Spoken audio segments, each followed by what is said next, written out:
ସୁନ୍ଦରଗଡ଼ ଏକ ସୁନ୍ଦର ଏବଂ ଶାନ୍ତ ଗାଁ ଥିଲା। ଗାଁରେ ସବୁ ଲୋକେ ମିଳିମିଶି ଖୁସିରେ ରହୁଥିଲେ। କିନ୍ତୁ ଏ ବର୍ଷ ଗରମ ଅସାଧାରଣ ଭାବରେ ବଢୁଥିଲା।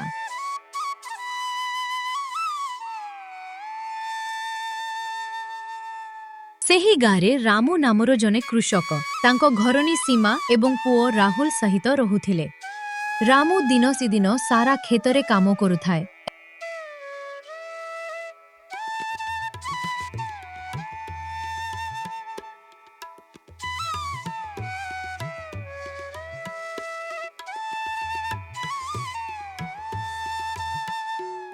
ଗୋଟିଏ ଦିନ ତାଙ୍କ ସାଙ୍ଗମାନେ କହିଲେ, ଏଇ ବର୍ଷ ଭୟଙ୍କର ଗରମ ପଡ଼ିବ, ପାଣି କମିଯିବ।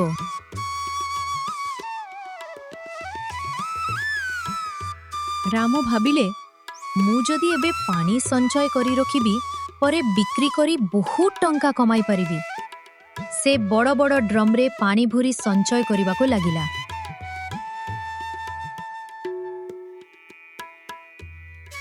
କିଛି ଦିନ ପରେ ଗାଁରେ ପାଣି ଅଭାବ ଆରମ୍ଭ ହୋଇଗଲା। ରାମୁ ସେହି ପାଣିକୁ ବିକ୍ରି କରିବାକୁ ଲାଗିଲା। ରାମୁ ଦାମ ବଢ଼ାଇଦେଲେ। ଲୋକମାନେ ବାଧ୍ୟ ହୋଇ ପାଣି କିଣୁଥିଲେ।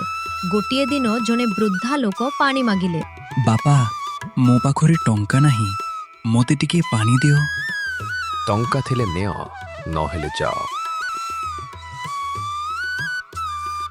ଏକ ଦିନ ରାମୁ ଘରେ ନଥିଲା।